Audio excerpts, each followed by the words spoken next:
하나님의 말씀 요한계시록 3장 7절에서 10절까지의 말씀입니다. 한 목소리로 압도하겠습니다. 시작. 빌라델비아 교회의 사제에게 편지하라. 거룩하고 진실하사 다윗의 열쇠를 가지신 이 곧 열면 닫을 사람이 없고 닫으면 열 사람이 없는 그가 이르시되 볼지어다 내가 내 앞에 열린 문을 두었을 때 능히 닫을 사람이 없으리라. 내가 내 행위를 아노니 내가 작은 능력을 가지고서도 내 말을 지키며 내 이름을 배반하지 아니하였도다. 보라, 사단의 배단 곧 자칭 유대인이라 하나 그렇지 아니하고 거짓말하는 자들 중에서 며칠 내게 주어 그들로 와서 내 발 앞에 절하게 하고 내가 너를 사랑하는 줄을 알게 하리라. 내가 나의 인내의 말씀을 지켰은즉 내가 또한 너를 지켜 시험의 때를 면하게 하리니 이는 장차 온 세상에 임하여 땅에 거하는 자를 시험할 때라. 아멘. 하나님의 말씀입니다. 잠시 기도하겠습니다. 살아계신 여호와 하나님 아버지, 오늘 귀한 안식일에 복된 주일에 우리를 불러주셔서 마치 사도 요한을 통하여 빌라델비아 교회에게 들려주시는 귀한 생명의 말씀을 듣게 인도해 주시니 감사합니다. 귀한 생명의 말씀을 듣고 적은 무리였지만 그들이 하는 순종의 사역을 통하여 얼마나 주님이 기뻐하시고 그들을 책임지시고 그들을 축복하셨는지를 우리가 깨닫기 원합니다. 우리도 이 땅 가운데 살아갈 때 연약한 가운데 있는 것처럼 보이지만 결코 주님이 함께 계시기에 우리를 끝까지 붙들어 주시고 우리를 영원한 나라로 인도하실 때 우리가 이 땅 가운데 아름다운 상급을 맺을 수 있는 그러한 삶으로 나갈 수 있도록 오늘도 귀한 말씀을 들려주시고 말씀을 아멘으로 받는 복된 시간 될 수 있도록 인도하여 주옵소서. 오늘 참여하지 못한 주의 여종들과 남종들을 지켜주셔서 동일한 말씀을 듣고 은혜 받고 순종할 수 있도록 그들의 삶을 주장하여 주시옵소서. 예수님의 이름으로 감사하며 기도하옵나이다. 아멘. 할렐루야. 아멘. 저는 몇 주 동안 요한계시록 종말에 관한 말씀을 다니엘서를 통해서 먼저 참고해 보았습니다. 개략적인 내용들을 참고해 봤고요. 앞으로는 계시록의 말씀을 좀 더 참고해 보고자 합니다. 왜냐하면 과거에 계시록의 말씀을 하다가 중단했기 때문에 다시 계획을 세워서 말씀을 참고해 보고자 합니다.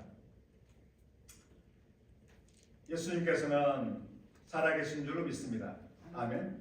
살아계시기 때문에 사도 요한을 깨우셔서 영을 깨우셔서 그에게 말씀을 듣게 하시고 또 놀라운 천국의 환상을 듣게 하셔서 보게 하셔서 핍박 가운데 있었던 그 소아시아의 7 교회들에게 예수님께서 그들의 실상을 다시 한번 점검하셔서 그들이 현재 영적인 수준이 어떤 수준인가, 그리고 그들이 어떠한 목표를 향해 나아갈 것인지 그 말씀들을 정말 상세하게 들려주셨어요. 우리는 그 당시에 소아시아의 7 교회의 한 교회가 아니기 때문에 우리는 잘 알지 못해요. 많이 묵상하고 또 여러 목사님들의 설교를 듣고 또 기록된 책들도 읽고 공부를 할 때라야만이 예수님이 정말 우리에게 무슨 말씀을 하시는지를 좀 더 많이 알게 될 줄로 믿습니다. 그러나 그 당시에 이 서신을 받았던 사도 요한을 통해서 서신을 받았던 교회들은 이 말씀이 무슨 말씀인지를 잘 알았을까요? 몰랐을까요? 잘 알았겠죠. 빌라델비아 교회는 이 말씀이 그들에게 의미하는 바가 뭔지를 잘 알았을 거예요. 그러나 우리는 당사자는 아니지만 또 교회를 향한 말씀이기 때문에 그 목적이 분명하고 그 내용은 영적인 진리이기 때문에 우리에게도 주시는 말씀이기 때문에 오늘 본문 말씀을 함께 상고해 보고자 합니다. 빌라델비아 교회에게 사제에게 편지하라. 그 사역자에게 편지하라는 말씀이죠. 빌라델비아 교회 목회자에게 편지하라. 누가 편지해야 됩니까? 사도 요한이 편지를 해야 돼요. 그래서 예수님의 말씀을 듣고 대언을 하게 되죠. 그 편지를 그 교회에게 이제 보낼 거예요. 이런 내용을 보낼 건데 내용이 무엇인가? 거룩하고 진실하사. 다윗의 열쇠를 가지신 다윗의 열쇠를 가지신 분은 바로 예수님을 말씀하죠. 다윗의 열쇠. 그 구약 성경에 다윗의 열쇠라는 그 용어가 나오죠. 다윗 왕국의 그 어떤 관리를 권세를 가지신 권세를 부여받은 사람이 열쇠를 가진 그 다윗의 열쇠를 말하는 것이 상징적인 말씀인데 여기서는 구약에 언급된 그 다윗의 열쇠를 이제 신약에 누가 그 다윗의 열쇠를 가진 분인가? 바로 다윗의 왕국. 하나님께서 기름 부어서 왕으로 세우신 다윗의 왕은 다윗 왕은 구약의 왕이었죠. 그러나 이제 영원한 하나님 나라의 왕으로서 오시는 예수 그리스도 바로 그분이 바로 다윗의 열쇠를 가지신 분이다. 그분은 어떤 분인가? 거룩하고 진실하신 분이다. 아멘. 거룩하고 진실하신 분. 하나님께서 거룩하신 분이기 때문에 예수님도 거룩하고 진실하신 분이죠. 그분이 열면 닫을 사람이 없어요.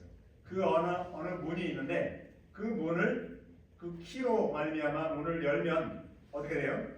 열리겠죠. 그러나 그 열린 문을 결코 닫을 사람이 없는 거죠. 그 문을 열면 닫을 사람이 없고 또 닫으면 어떤 사람도 열 사람이 없는 그분은 바로 예수 그리스도께서 이렇게 이르셨다. 이렇게 말씀하셨다. 그렇기 때문에 이제 전해주는 건데요. 8절에 보니까 볼지어다 내가 내 앞에 열린 문을 두었으되 볼지어다 보라 내가 예수님께서 너희들 앞에 빌라델비아 교회 앞에 문을 두었다. 열린 문을 두었다. 문을 열어 놓으셨다는 거죠. 닫힌 문을 열어 놓으셨다는 거예요. 사람들은 문을 자꾸 닫지요. 진리의 문을 닫으려고 하고 축복의 문을 닫으려고 하고 많은 세상 사람들은 닫으려고 해요.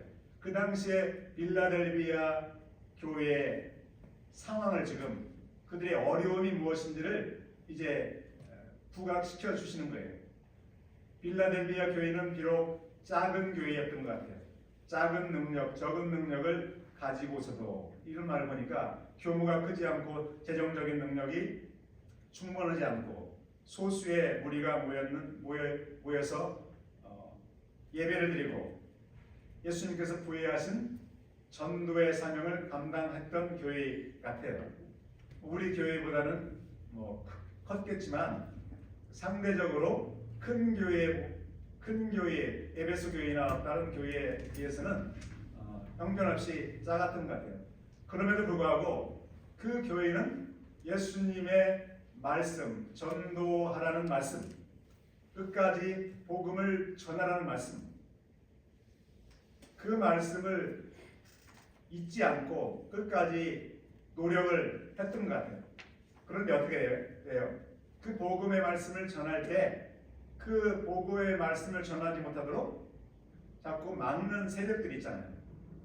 적 그리스도의 세력, 적 거짓 선지자들, 또 세상 사람들 그 말을 전하지 못하도록 사도 바울이 복음을 전할 때 복음의 말씀을 전하지 못하도록 방해했던 사람들이 항상 따라다녔는데 그 중에는 그 당시에는 그 복음을 전할 때 가장 방해했던 사람들 그 민족들을 보면 유대인들이었던 거예요. 유대인들.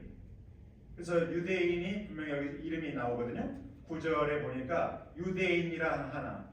유대인이기 때문에 유대인들이 예수님을 십자가에 못 박았죠. 여전히 그들은 예수님을 메시아로 영접하지 않기 때문에 하나님을 모독하는 하나의 사람으로 예수님을 십자가에 못 박았고 예수님을 전하는 사람들조차 여전히 그들은 살기가 등등해서 핍박하고 그들을 해치는 일들을 했던 것 같아요. 그 당시에 그러니까 열린 문을 두었다. 누군가를 자꾸 막으려고 해요. 복음의 문을, 천국 문을, 천국에 들어가고자 하는 사람들을 막는 그런 행위들을 하는데, 그래서 같이 문을 닫으려고 하는 존재들. 또 이제 복음을 전하다 보면 이제 목요일도 그렇고 지난 목요일에도 그렇고 어제 토요일에도 그렇고 문을 자꾸 막는 사람들이 있어요. 그래서 제가 이제 누군가를 만나서 인사를 하고 이제 복음을 전해요. 그러면 그 주변에 앉아 있는 사람들이 있거든요. 주변에 있는 사람들이 듣고 은혜를 받아야 되는데 그렇지 않고 끼어들어요. 복음을 자꾸 열심히 전하고 듣는 사람의 그 자세도 좋아요. 잘 그 대화가 이루어지고 좋은 분위기로 이루어지는 것 같은데 어떤 일이 갑자기 벌어지는가? 한 사람이 끼어들어요. 끼어들어서 왜 여행자에게, 여행 온 사람들에게 여행할 수 있도록, 자유롭게 여행할 수 있도록 놔두지 않고 왜 여행을 방해하는가? 제가 지금 방해하는 건가요? 방해하지 않죠. 복음의 문, 막혔던, 그 사람에게 막혔던 그 구원의 문을 열어 주기 위해서 복음을 전하는데, 그 복음의 그 사역을, 전도 사역을 막는 사람이 항상 있어요. 가끔. 이거 누가 하는 짓입니까? 우리의 싸움은 혈과 육을 상대하는 것이 아니다. 공중 권세를 잡은 자, 세상의 악한 세상 신이 그런 일을 하는 거죠. 사단 마귀가 뺏기지 않기 위해서 방해하는 거예요. 어제도 그래요. 어제도 저와 함께 전도하던 권사님이 복음을 전하는데 어제도 그래요. 어제도 한 사람이 옆에 있다가 자꾸 방해해요. 왜 내버려두지? 그 사람에게 강요하느냐? 강요하는 게 아니잖아요. 그래서 제가 그랬어요. 옆에 있다가 사람이 듣지 않으면 어찌 무언가를 믿겠는가? 무언가에 대해서 듣지 않으면 어떻게 그 내용을 믿겠는가? 복음의 말씀을 들을 때야만이 그 말씀의 복음을 듣고 반응하잖아요. 또 복음을 전하지 않고서 어찌 듣겠는가? 사도 바울이 말씀했잖아요. 사도 바울은 그런 것들 다 경험했기 때문에 방해하는 세력들이 있고 항상 그 변론하고자 하는 세력들이 있는데, 진리의 말씀을 전할 때 영적인 상황을 알았기 때문에 당신이 우리가 강요하는 것처럼 보이지만 절대 그런 것이 아니다. 복음의 말씀을 전할 때 그 사람이 듣고 반응하는 거죠. 강요가 아니죠. 선택의 기회를 주는 거잖아요. 그래서 이렇게 변론하고 싸우고자 해요. 그래서 제가 당신은 자녀가 있다면 자녀에게 좋은 것을 가르치지 않습니까? 그렇게 말하니까 또 이렇게 변론해요. 나는 나의 자녀에게 타임스퀘어에 나와서 복음을 전하라고 가르치지 않을 것입니다. 그렇게 자기의 잘못된 그런 주장들을 하는 거예요. 잘못된 말로 항변하고 절대 받아들이지 않는데, 무슨 얘기인가? 사도 요한을 통해서 예수님께서 빌라델비아 교회에게 이 말씀을 주신 것은 그들이 나름대로 적은 능력을 갖고 있었지만 소수의 무리가 예배를 드리고 그랬지만 한 사람이 얼마나 중요한지 몰라요. 한 사람이 깨어서 주님의 사역을 감당할 때 어떤 일이 벌어져요? 요한 웨슬레가 깨어서 복음을 전함으로 말미암아 온 영국이 부흥을 경험했죠. 개혁이 이루어진 거잖아요. 마틴 루터가 깨어서 기도하고 순종함으로 말미암아 가톨릭에서 개신교가 탄생한 거 아닙니까? 한 사람의 사역이 비록 작은 것이 작아 보이지만 그 작은 무리 가운데서도 한 사람이 깨어서 기도하고 한 사람이 깨어서 순종할 때 놀라운 역사가 벌어지는 것을 우리는 역사적인 경험을 통해서, 역사적인 사례를 통해서 알 수 있죠. 작은 능력을 가졌지만 빌라델비아 교회는 그렇게 열심히 복음을 전하고 예수님을 전했던 것 같아요. 그러나 항상 반대 세력이 있기 때문에 막으려고, 그 사역을 막으려고 했기 때문에 그들이 위축이 되고 그들이 낙심이 된 상황이었던 것 같은데, 예수님께서는 그들의 상황을, 영적인 상황을 정확히 아셨기 때문에 사도 요한을 통해서 말씀하시기를 내가 너희들 앞에 열린 문을 두었다. 아멘. 그 열린 문은 결국 그 천국의 문을 말씀하시지만, 당시에 그들을 막고자 하는 세력들을 이제 차단하시고 그들로 하여금 여전히 열심히 예수님을 전할 수 있는 사역의 문을 열어주신다는 것도 포함되는 줄로 믿습니다. 아멘. 내가 열린 문을 두었으니 능히 닫을 사람이 없으리라. 아무도 내가 열면 닫을 사람이 없다. 무엇 때문입니까? 예수님께서 권세자이시기 때문에, 능력자이시기 때문에, 살아계신 하나님의 아들이시기 때문에 그런 거죠. 그래서 내가 내 행위를 아노니, 엄밀히 말하면 너희들의 행위들을, 복수형이에요. 너희들의 행위들을 아노니, 너희들의 선한 순종의 행위들을 아노니, 너희들의 전도 사역을 아노니, 내가 작은 능력을 가지고서도 내 말을 지켰다. 비록 너희들이 무리가 작고 힘이 없는 것처럼 보이지만 그럼에도 불구하고 너희들은 외적인 것에 연연하지 않고 그들 안에 계신 주님의 성령의 능력을 힘입어서 복음을 전했다는 것을 지금 알려주시는 거죠. 예수님께서 그것을 잘 알고 있다라고 말씀하시면서 내 말을 지켰다. 내 이름을 배반하지 아니하였다. 핍박의 순간에도 방해를 할 때는 그냥 좋은 신사적인 말로 어제나 목요일처럼 이렇게 다투지 않고 말로 그냥 이렇게 방해하는 그 수준이 아니라 이 당시에는 핍박이죠, 핍박. 그리고 환난이죠. 그러한 그 엄청난 고통 가운데 있음을 지금 말씀하고 있어요. 그럼에도 불구하고 총을 겨누고 칼을 겨누는 그러한 수준의 상황 가운데에서도 자기들이 하나님을, 예수님의 이름을 배반하지 않고 끝까지 그들이 해야 될 진리의 말씀을 선포한 것을 지금 8절에서는 언급하고 있는 거죠. 9절 함께 읽어볼까요? 시작. 보라, 사단의 회당 곧 자칭 유대인이라 하나 그렇지 아니하고 거짓말하는 자들 중에서 몇을 내게 주어 그들로 와서 내 말 앞에 절하게 하리라. 내가 너를 사랑하는 줄을 알게 하리라. 아멘. 그들의 사역을 막고 그들을 핍박하는 대상이 누구인지를 9절을 보면 알 수 있죠. 누구입니까? 유대인들이지. 유대인들. 자칭 유대인들이라 하나. 유대인들은 자기가 하나님의 아들이라고, 하나님의 백성이라고 믿고 있는 사람들이죠. 그러나 그들은 하나님의 아들을 영접하지 않음으로 말미암아 그들이 하나님의 자녀가 아닌 것을 알 수가 있죠. 아멘. 누가 하나님의 자녀입니까? 육신의 자녀가 하나님의 자녀가 아니다. 약속의 자녀가 하나님의 자녀다. 사도 바울이 서신서에서 분명히 언급했죠. 로마서 9장에 보게 되면 육신의 자녀가 하나님의 자녀가 아니다. 그 말은 유대인들이 하나님의 자녀가 다 아니라는 거죠. 육신의 자녀이죠. 유대인들은 이스라엘 백성들이지 후손들이지만, 아브라함의 후손들이지만 육신의 후손들이죠.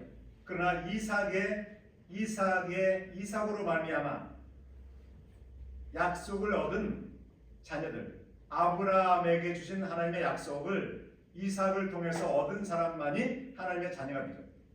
거듭난 사람, 예수 그리스도를 영접함으로 말미암아 하나님의 자녀가 되는데, 그들은 예수님을 부인함으로 말미암아 비록 아브라함의 후손인 것처럼 보여도 육신의 후손이지 거듭난 사람이 아니기 때문에 그들은 유대인이지만 실상 사단의 회당이다, 이렇게 말씀하고 있는 것 같아요. 그들은 유대인이지만 사단의 종로를 하고 있죠. 복음을 전하는 빌라델비아 교회에 복음의 문, 천국의 문을 막는 자들이기 때문에 사단의 종들을 하고 있죠. 사단의 종들이다. 이렇게 이제 말하고 있고, 거짓말하는 자들이다. 실상 영적으로 그들은 유대인들이 아니다. 거듭난 구원받은 하나님의 약속의 자녀들이 아니다. 그들로 하여금 이렇게 돼요. 거짓말하는 자들 중에서 며칠 내게 주어 그들로 와서. 이 말은 그들의 몇 명을 그들에게 오게 해서 그들 앞에 굴복하게 한다는 거죠. 진리의 말씀에 굴복하게 한다 할 것이다. 그래서 그것을 통해서 내가 너를 사랑하는 줄을 알게 하리라. 너희들이야말로 진정한 믿음의 유대인들, 하나님의 자녀인 것을 그들로 하여금 알게 할 것이고, 너희들 스스로도 내가 너희들을 사랑하는 줄 알게 하리라. 아멘.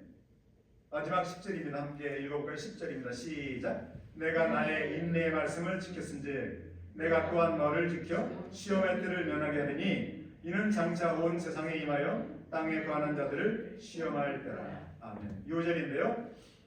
요한계시록 3장 10절입니다. 이 절의 말씀인데, 내가 너희들이 나의 인내의 말씀을 지켰은즉, 나의 말씀을 지켰은즉, 예수님께서 그들에게 분부한 말씀을 그들이 지켰은즉, 땅 끝까지 이르러 내 증인이 되라는 그 말씀을 지켰은즉, 그 말씀을 지키는 것은 쉬운 일이 아니죠. 좀 전에 거짓 유대인들이 그들의 사역을, 복음의 사역을 막았고, 그들이 예수님을 주님으로 고백하지 못하도록 그들을 핍박을 하는 일이 벌어지기 때문에, 반드시 그런 일들이 벌어지기 때문에 그 말씀을 끝까지 지키기 위해서는 필수적으로 무엇이 수반되어야 되는가? 인내가 수반돼야. 인내. 함께 따라서 할 거예요. 인내. 아멘. 인내는 쉬운 일이 아닙니다. 그래서 예수님의 사역도 이렇게 표현했습니다. 예수님의 사역을 어떻게 표현했는가?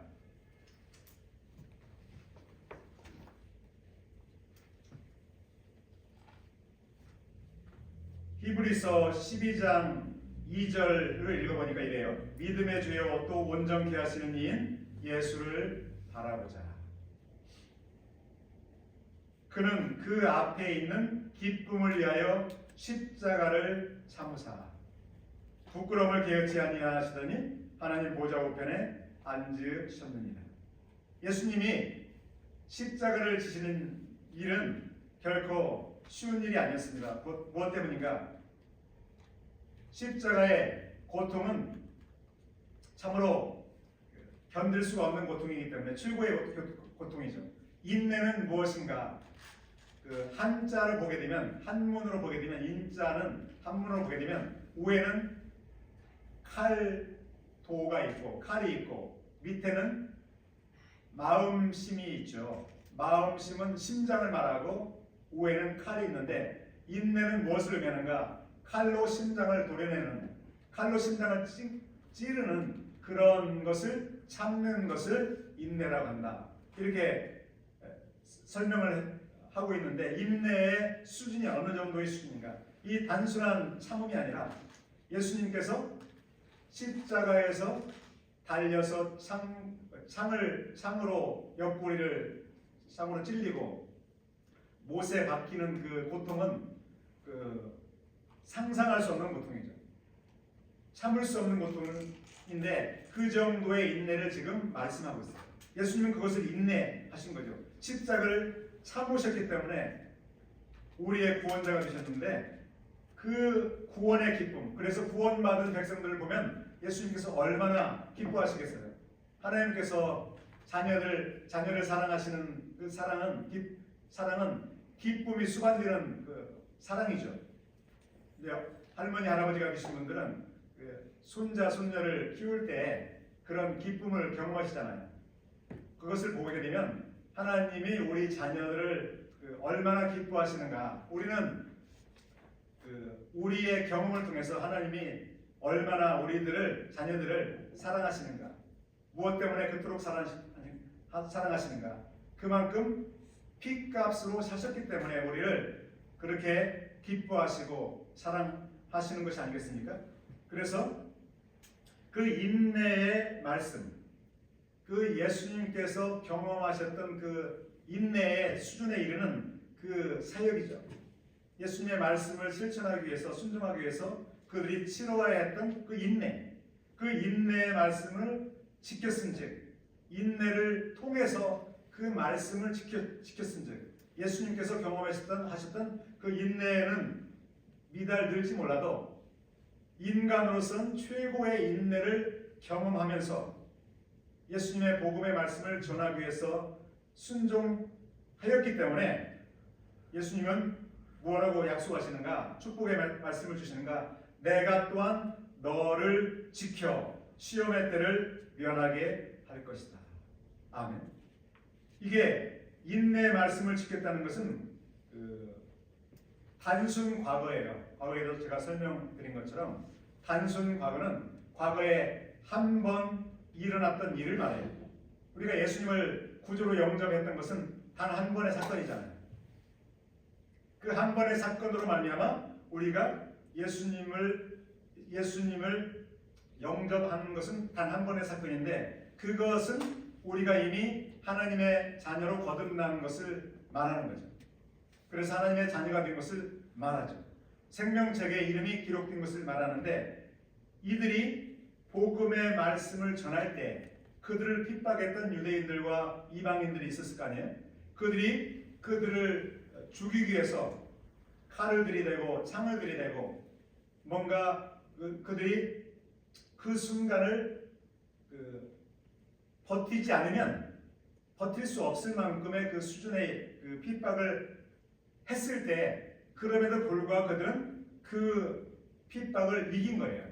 마치 다니엘이 기도하지 못하게 하는 그 바벨론 관리의 바벨론 왕의 그 강요에 의해서 그 강요를 당했을지라도 사자굴에 집어넣겠다는 그러한 그 엄청난 무시무시한 그 협박의 말에도 굴복하지 않고 살아계신 하나님, 자신의 바벨론 포로들을 언제 구원하실지를 위해서 간절히 회개하며 끝까지 기도했던 것처럼, 다니엘의 세 친구들이 바벨론 금신상에 와서 엎드려서 절하라고 했을 때 절하지 않으면 어떻게 하는가?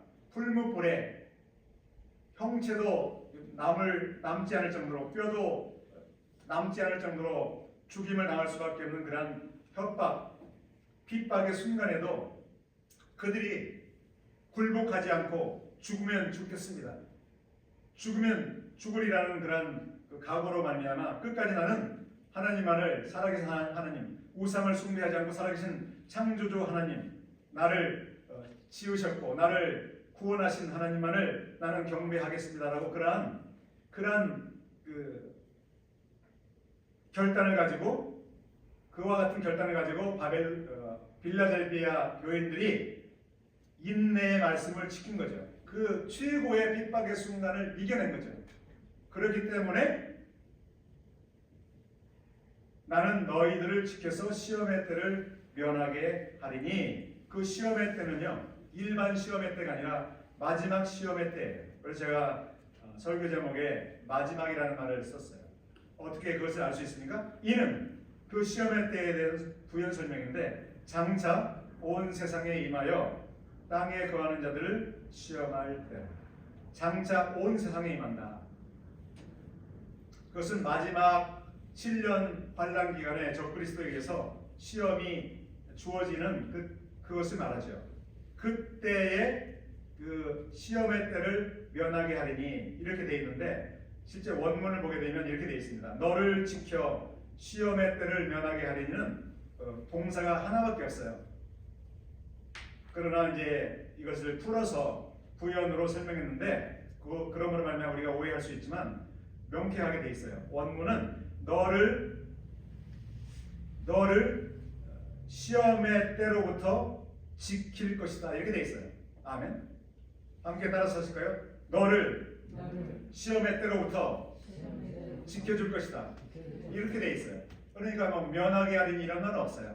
지켜줄 것이다. 그렇기 때문에 여기에 이 말로 인해서 많은 신학적인 논쟁들이 있는데 결코 우리는 원어를 알게 되면 그런 논쟁을 할 필요가 없다. 면하게 하리니는 없습니다. 지켜줄 것이다. 너로부터 너를 큰 시험의 때 마지막 7년 대환란의 마지막 3년 반의 기간에 적그리스도가 정말 최고의 이 세상 가운데서 벌어졌던 최고의 시험들이 많이 있지만 그것보다 더 강력한 시험이 마지막 시험의 때 핍박의 때가 있을 텐데 그 핍박으로부터 건져 줄 것이다. 면하게 할 것이다. 통과하게 할 것이다. 그 시험을 이길 수 있도록 내가 너를 보호할 것이다. 아멘. 시험의 때를 경험하지 않고 휴거시킨다는 말이 절대 아닙니다. 요한계시록에서 여러 번 제가 말씀드린 것처럼 성도들이 7년 환란 전에 휴거되는 것이 결코 아니라 마지막 나팔을 불 때 휴거가 되기 때문에 마지막 나팔은 언제 불려지는가? 7년 전에 불려지는 것이 아니라 예수님께서 재림하시기 전에 7년이 다 끝날 때쯤 그때 마지막 나팔이 불려질 때 예수님께서 구름을 타고 오시죠. 공중으로 오실 때 그때 성도들이 믿는 사람들이 휴거하게 돼요. 공중으로 들림 받기 때문에 환란 기간을 누구든지 그때까지 살아있는 사람들은 경험할 수밖에 없죠. 그러나 필라델비아 교회의 교인들은 그 시험의 때를 다 이길 수 있도록 보호해 줄 것이다. 물론 고센 땅에 애국 백성들이 살 때 재앙을 당하지 않았잖아요. 무지무지한 그 애국 땅에 재앙을 내리실 때 고센 땅에 있는 애국 백성, 이스라엘 백성들은 그 재앙에서 면제받았죠. 이것은 하나의 상징인데 7년 대환란 때, 핍박의 때 그 시험의 시간을 지나지만 그 시험을 충분히 이기고도 남을 수 있도록 그들을 보호할 것이다. 이런 말씀이 지금 10절의 말씀이죠. 그래서 누가 결론적으로 시험의 때를 이길 수 있는 사람인가? 평소에 준비된 사람이 시험의 때를 이길 수 있다. 누구로 말미암아 이길 수 있는가? 자신의 힘으로 아니라 예수님께서 보호하심으로 말미암아. 그렇다면 이 말씀을 우리에게 적용할 때 우리도 시험의 때를, 가장 큰 시험의 때를, 환난의 때를 이기기 위해서 어떤 삶을 살아야 되는가? 비록 우리가 능력이 적은 것처럼 보이고 우리가 다른 세력에 비해서, 다른 불신 세력에 비해서 우리가 여러 가지 부족한 것들이 많이 있을 줄 모르지만 그럼에도 불구하고 빌라델비아 교회처럼 적은 능력을 가지고 있었지만 어떻게 해야 되는가? 주님의 말씀을 끝까지 지키고 그 이름을 배반해서는 안 될 줄로 믿습니다. 아멘. 사도 요한을 통해서 빌라델비아 교회에게 주신 이 말씀은 우리에게도 동일하게 적용돼야 되는데 우리가 빌라델비아 교회에 본받을 때 우리가 마지막에 우리에게 임할 그러한 시험의 때를 우리가 능히 이기고 남게 될 줄로 믿습니다. 주님께서 우리에게 원하시는 것은 무엇입니까? 주님의 계명을 끝까지 지키는 거죠. 전도의 사명을 끝까지 지키는 것이죠. 그것으로 말미암아 이방인들의 수가 이제 차야되고 또 유대인들의 수가 차야되는 줄로 믿습니다. 그럴 때 이 땅에 다시 예수님께서 오셔서 이제 천년왕국을 이루실 텐데 그 천년왕국은 어떤 왕국인가, 어떤 나라인가? 구약에 이미 보여주셨어요. 어디에서 보여주셨는가? 아담을 흙으로 빚으시고 하나님께서 생기를 불어 넣어줌으로 말미암아 그가 에덴 동산에 아담 하와와 함께 살게 되었죠. 그의 축복된 땅이 바로 에덴 동산이었는데 그 에덴 동산이 이제 사단이 하와를 먼저 속임으로 말미암아 선악을 알게 하는 나무의 실과를 따먹고 그들이 쫓겨났잖아요. 그 에덴 동산을 회복하는 때가 올 텐데 그때가 언제인가? 그때가 예수님께서 재림하셔서 이루시는 날. 아멘. 다 보여주신 거예요. 그래서 환상적인 나라이겠죠. 악이 전혀 없죠.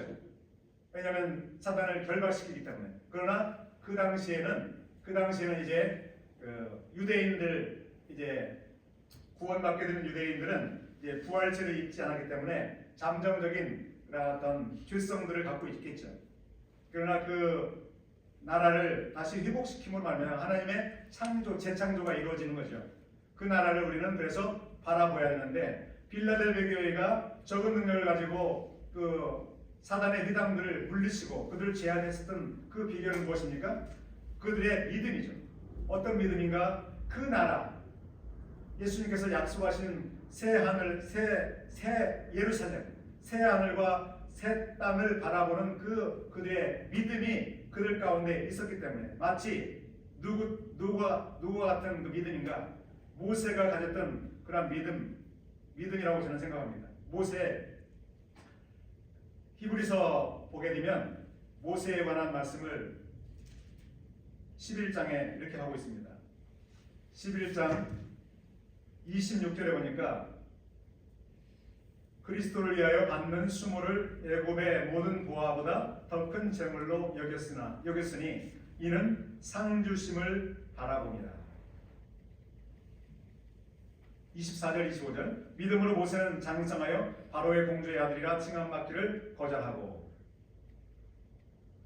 도리어 하나님의 백성과 함께 고난받기를 잠시 주약의 날을 누리는 것보다 더 좋아하고 모세는 애굽의 바로 왕의 양자로서 공주의 아들로서 그곳에서 부귀영화를 충분히 누리고 살 수 있었지만 그는 그 애굽의 나라가 하나님께서 원하시는 나라가 아니라 세상의 적그리스도의 나라의 하나의 예표죠. 애굽이 바로가 적그리스도를 예표하는데 그 나라인 것을 알았기 때문에 그의 신관으로 말미암아 그는 그들과 함께 거기서 부귀영화를 누리지 않고 그것을 중단하고 하나님의 백성과 함께 고난받기를 잠시 죄악의 날을 누리는 것보다 더 좋아했다. 무엇 때문입니까?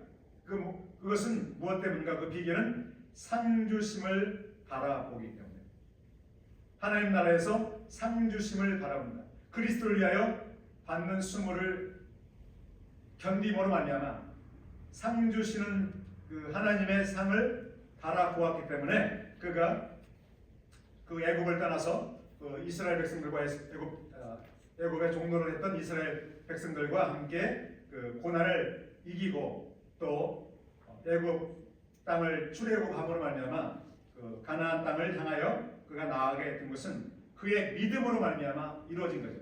믿음으로 말미암아.